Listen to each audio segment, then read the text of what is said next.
Desde que me lembro, a minha família tem trabalhado no ramo imobiliário, e durante muito mais tempo que isso, temos trabalhado ao lado de pessoas atrás do véu.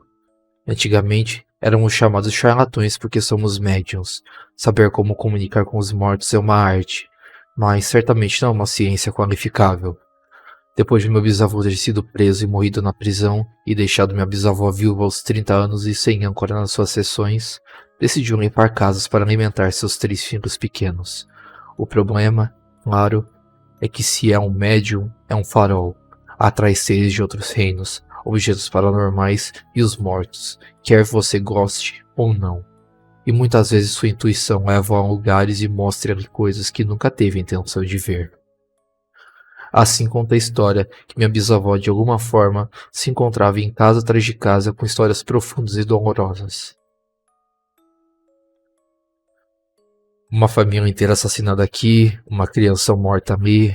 Ela entrava de casa atrás de casa e assim que a porta se abria, os fantasmas de cada casa corriam para sua presença, sabendo bem que ela os podia sentir. A certa altura, uma velha mulher solitária e rica, para quem meu bisavô trabalhava, morreu e deixou-lhe a casa. Os detalhes sobre isso são sempre um pouco confusos. Nunca ninguém disse assassinato, mas também ninguém conta a história completa. Dizem apenas que a velha mulher não tinha parentes e que minha bisavó era a coisa mais próxima que tinha de um amigo. De qualquer modo, a minha bisavó herdou um vitoriano de 5 quartos. Ela poderia ter mudado os seus filhos ao apartamento apertado, mas, em vez disso, decidiu arranjá-lo e vendê-lo. A casa tinha 3 entidades distintas: a própria mulher idosa, o homem sem rosto e a moça feita de sombra. Minha bisavó fez um acordo com os 3, que não assustariam ou matariam os próprios proprietários durante pelo menos 13 anos, e em troca, ela traria a cada um deles o que mais desejavam. O que é que os vivos podem oferecer aos mortos, que vocês possam se perguntar? Chegaremos a isso. Os 3 concordaram, e todos cumpriram a sua palavra. O primeiro avistamento relatado do homem sem rosto foi nada menos que 14 anos depois de a casa ter estado nas mãos dos mais recentes proprietários. Acho que se pode dizer que foi aqui que tudo começou. Uma coisa levou a outra, e minha bisavó herdou mais casas com histórias mais sórdidas. Algumas das histórias que minha avó me contava sobre essas casas fizeram-me tremer a coluna. Mas quando a minha bisavó morreu, ela tinha passado o reinado do negócio às suas filhas. Depois que deram às suas filhas, finalmente, o negócio agora é gerido pela minha irmã, a minha prima e eu. A propósito, o nosso negócio agora é totalmente legítimo como agência imobiliária. Acabaram-se as heranças duvidosas de pessoas ricas. Foi a minha avó que pôs um fim a isso. Ela estudou e obteve sua licença imobiliária e criou um negócio acima de sua administração. A mãe e a irmã obtiveram seus MBAs nas universidades e expandiram a agência. Penso que minha mãe e sua irmã só queriam vender casas normais, novas construções, edifícios de apartamento. No entanto, nunca receberam esses contratos. De alguma forma, as casas ainda nos encontraram. Encontraram-nos sempre. Casas feridas, casas cheias de memórias e mágoas que se transformaram em ressentimentos, e depois há casas malignas, as que nasceram más, fabricadas com más intenções, construídos em terrenos não autorizados. Estávamos habituados a estranhos clientes potenciais a entrar pelas nossas portas em Cornerstone Homes.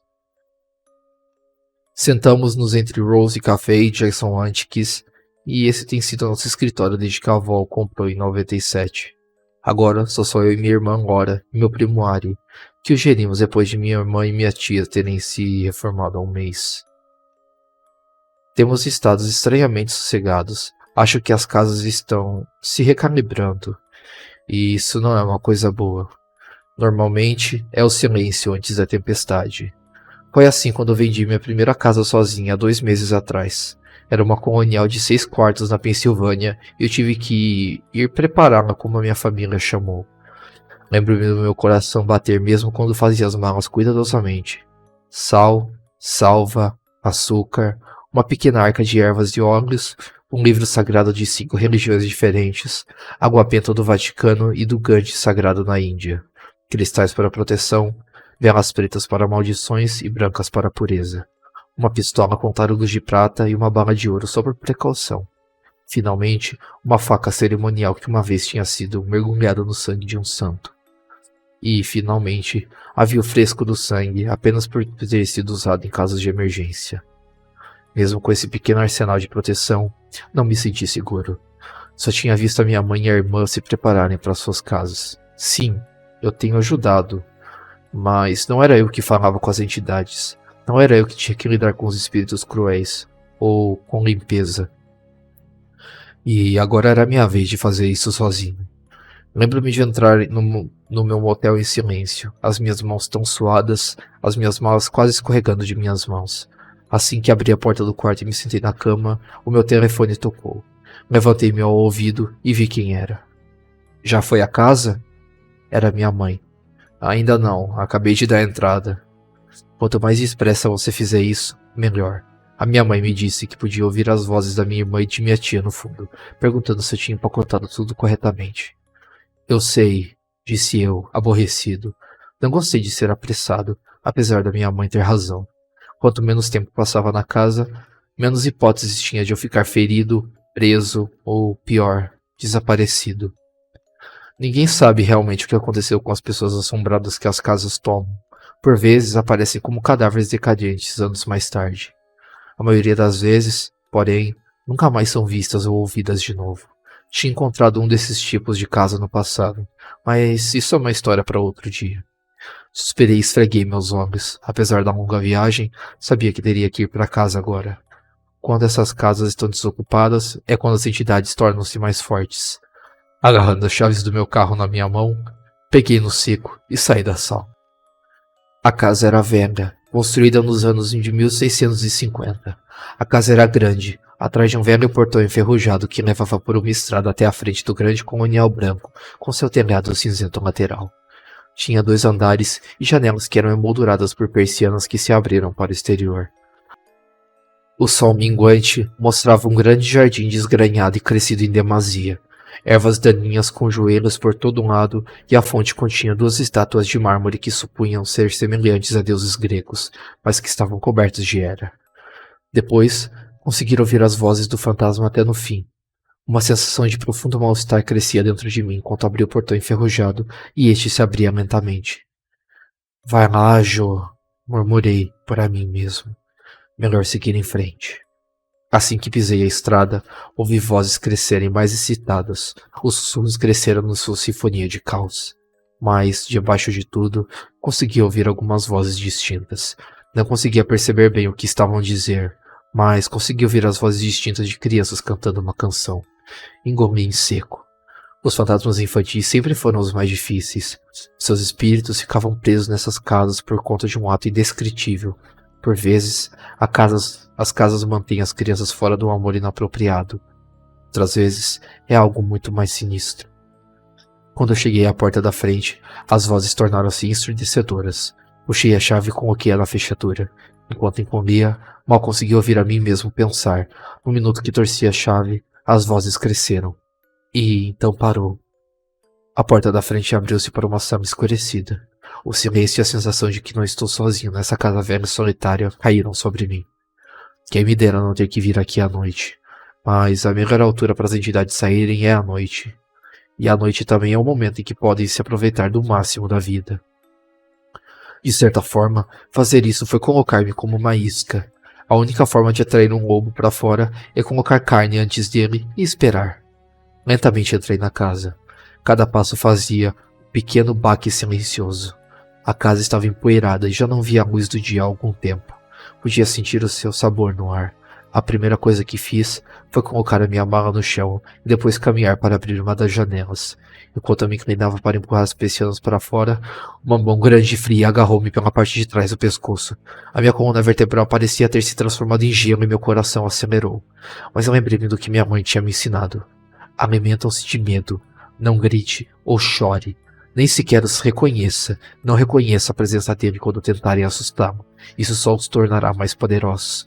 Ainda sentindo a mão agarrar a parte de trás do meu pescoço, as minhas mãos às persianas, respirei fundo, lentamente, desejando que o meu ritmo cardíaco descesse. Após um minuto de ouvir apenas minha própria respiração, senti a mão se soltar. Lentamente abri as persianas, como tinha pretendido, e os últimos derrames de luz solar de um sol potente entraram na sala. Depois virei-me lentamente, ainda sentindo a impressão do toque gelado e frio na parte de trás do meu pescoço. Depois, comecei a abrir caminho até o sótão. Essa casa tinha idade suficiente para ter experimentado uma ladainha de brutalidades e escândalos ao seu nome. É o caminho de todas as casas antigas. O homem que mandou construir a casa foi assassinado na sua cama na primeira noite em que aqui viveu. Foi comprado por uma família rica, onde a esposa desenvolveu uma febre que afetou a sua mente após o nascimento de seu terceiro filho e afogou os 3 filhos em uma banheira. Pelo menos, mais 4 assassinatos tinham ocorrido aqui. Durante uma das muitas festas que essa casa tinha organizado, uma jovem tinha caído das escadas e partido o pescoço.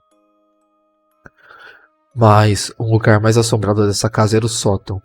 6 pequenos corpos de crianças desmembradas teriam sido encontrados lá. Lá em cima, há 2 anos. Ninguém tinha vivido na casa, pois essa tinha sido comprada por um promotor. Dizia que o assassino estava experimentando procedimentos médicos com as crianças. Ninguém nunca tinha sido preso por um assassinato dessas crianças. Pude ouvir os ruídos começarem de novo quando subi o segundo lance de escadas.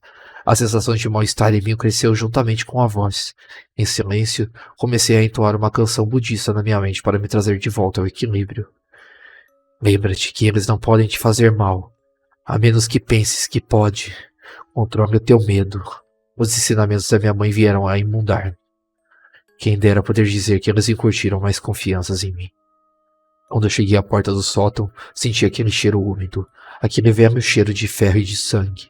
Uma parte de mim recuou ao perceber de quem era o sangue. As vozes eram agora mais altas, crianças cantando uma canção suave e perturbadora. A sua mãe nunca o amou, então ele quer nos mortos. Com uma faca de açougueiro, ele irá cortar-nos a cabeça.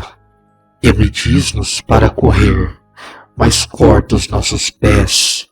Ele irá esquirar-se para trás de ti, te abocanhar e te deixar os seus ossos para os ratos comerem.